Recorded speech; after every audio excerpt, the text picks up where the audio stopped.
Berhentilah jadi lilin yang harus rela terbakar untuk menerangi kegelapan. Teman-teman yang penasaran banget dengan ceritanya atau mau mengintip profil penulis, yuk kunjungi platform di bawah, sudah kami tulis di link deskripsi. Dan jangan lupa subscribe, like, and comment YouTube kami juga, agar kami tambah semangat mengupdate video di YouTube. Terima kasih, wassalam.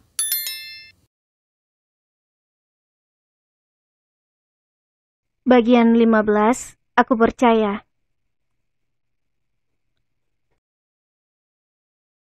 Kami sepakat untuk ta'aruf dulu, sebelum mengambil keputusan besar untuk menikah. Dia juga sangat memahami perasaanku, bahwa aku belum sepenuhnya siap untuk membina rumah tangga lagi. Pertemuanku dengan Kak Safwan tempo hari tidak membuatku tenang, tetapi malah justru semakin bingung. Aku belum benar-benar melupakan Miftah, lelaki yang hingga saat ini membuatku bergetar saat menyebut namanya. Tetapi di lain pihak, pesona Kak Safwan kadang mengalahkan rasaku pada Miftah. Apakah itu karena Kak Safwan mulai dekat denganku? Walaupun kami tidak bertemu langsung, namun chat lewat aplikasi hijau rutin mengisi tiap waktuku. Walaupun itu sekedar pertanyaan-pertanyaan ringan, namun itu menunjukkan bahwa dia adalah orang yang sangat perhatian. Sedangkan Miftah hingga detik ini belum menghubungiku sama sekali. Pagi ini, ayahku menemuiku di kamar. Sepertinya ada sesuatu yang penting yang ingin disampaikan. Nis, bagaimana pendapat kamu dengan Safwan? Tanya ayah sambil memegang pundakku. Baik-baik saja ayah, jawabku singkat. Maksud kamu? Tanyanya balik. Ya, maksudku orangnya baik ayah, jawabku malu. Ayahku menarik nafas panjang, sepertinya hal penting ingin disampaikan. Ada apa ayah? Kok bertanya seperti itu?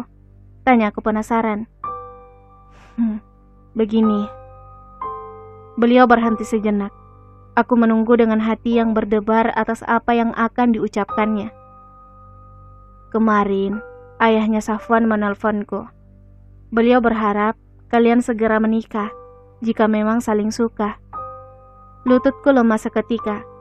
Entah mengapa saat mendengar tentang pernikahan aku merasa sesak. Apakah ini yang dinamakan trauma? Nis, kamu baik-baik saja kan? Tanya ayah terlihat khawatir melihat kondisiku. Keringat dingin bercucuran dan wajahku memucat. Aku baik ayah. Aku mau istirahat dulu, kataku lemas. Baiklah, ayah juga tidak ingin memaksa kamu kalau kamu belum siap. Sambung ayah seolah mengerti akan perasaanku. Aku mengangguk perlahan. Kemudian menarik selimut menutupi kepalaku. Ayahku melangkah keluar kamar melihat keanehan tingkahku. Ting! Suara notif membuatku terbangun dari tidur. Ternyata tadi aku ketiduran. Assalamualaikum. Maaf Dek Nisa, aku ganggu. Ku baca chat yang baru saja masuk. Rupanya dari Kak Safwan. Waalaikumsalam. Oke, nggak ganggu kok, jawabku. Begini Dek Nisa, bolehkah kita bertemu? Ada yang hendak aku sampaikan. Ketiknya lagi. Oke. Aku langsung mengiyakan karena sepertinya memang kami harus bertemu. Banyak hal yang harus aku pastikan dulu sebelum melangkah ke tahap yang lebih serius. Kita ketemu di tempat kita yang dulu ya. Oke. Jawabku singkat karena tanpa basa-basi. Aska kembali jadi teman jalanku. Sahabatku yang satu ini memang benar-benar sahabat yang setia. Dia bersedia menemaniku kemana saja, karena ayahku memang melarangku bepergian sendiri, apalagi bertemu dengan laki-laki yang bukan muhrimku. Tiba di lokasi, aku celingat-celinguk mencari di mana dia menungguku. Dan alangkah terkejutnya aku, tiba-tiba dia ada di belakangku. Assalamualaikum Dek Nisa. Sapanya sambil tersenyum manis. Aku kaget, wajahku memerah karena tingkahnya itu. Sengaja ya mengagetkan aku, jawabku dengan wajah cemberut. Dia hanya tertawa mendengar kata-kataku. Yuk duduk, aku sudah pesan makanan dan minuman di meja itu, katanya sambil menunjuk sebuah meja resto yang dekat dengan jendela. Aku mengikutinya dari belakang. Kuperhatikan langkahnya yang begitu cepat dan bersemangat. Aska menatapku mendengar suara itu keluar dari mulutku. "Kamu kenapa sih?" tanyanya heran. Tidak apa-apa kok," jawabku menyembunyikan kegugupanku. "Kalau kamu tidak mau, aku siap kok gantikan kamu," katanya sambil ketawa cekikikan. "Hush, kamu tuh." Aku mencubit lengannya. Suara Kak Safwan mendehem membuatku menghentikan candaanku dengan Aska sahabatku. "Begini Dek Nisa, kita kan sudah 3 bulan ini saling mengenal. Apakah kamu rasa ini belum cukup untuk melanjutkannya ke tahap yang lebih serius?" Tanyanya menatapku serius. Lelaki berkulit putih bersih dan selalu terlihat rapi itu menunggu jawabanku. Jantungku berdegup kencang mendengar keterus-terangannya yang tanpa ragu sedikit pun mengatakan hal itu. Aku terdiam sejenak, memikirkan jawaban apa yang harus kuberikan. Jujur aku belum sepenuhnya yakin padanya. "Kak, bolehkah aku bertanya sesuatu?" Tanyaku kemudian setelah berpikir agak lama. "Tentu saja boleh, silahkan Dek." Jawabannya itu membuat jantungku semakin berdegup kencang. "Kak, apakah keputusan ini murni dari hati Kak Safwan?" Tanyaku lirih. "Kamu ragu dengan perasaanku?" Tanyanya terdengar sedikit kesal. "Maaf Kak, bukan begitu. Aku hanya takut jika suatu hari nanti Kak Safwan akan menyesali keputusan ini. Kak Safwan tahu kan status aku. Aku janda Kak. Aku tak ingin nanti Kak Safwan menjadi olokan teman-teman Kak Safwan." Jawabku dengan mata mulai berkaca. Aduh, kok Dek Nisa jadi begini sih? Dari awal aku katakan bahwa itu semua bukan masalah bagiku.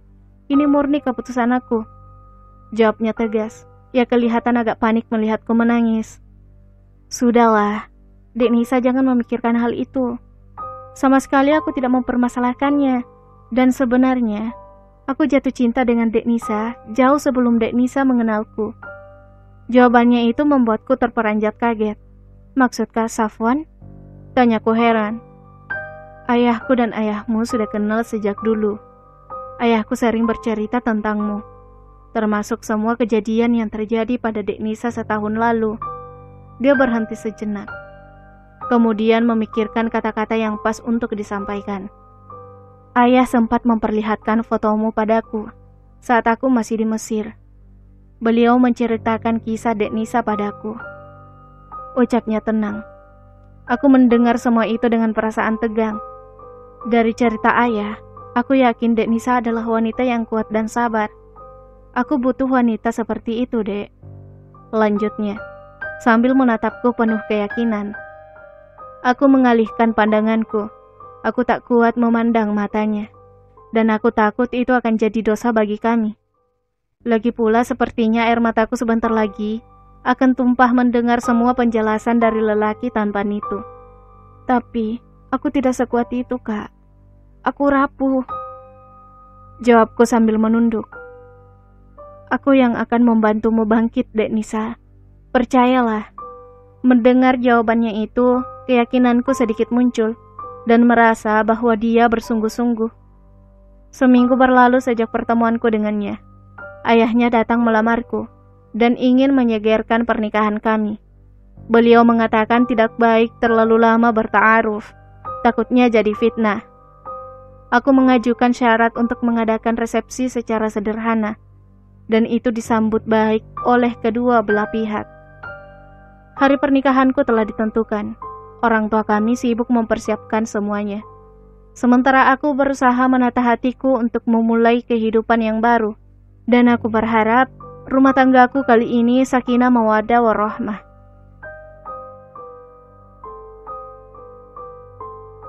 Bersambung.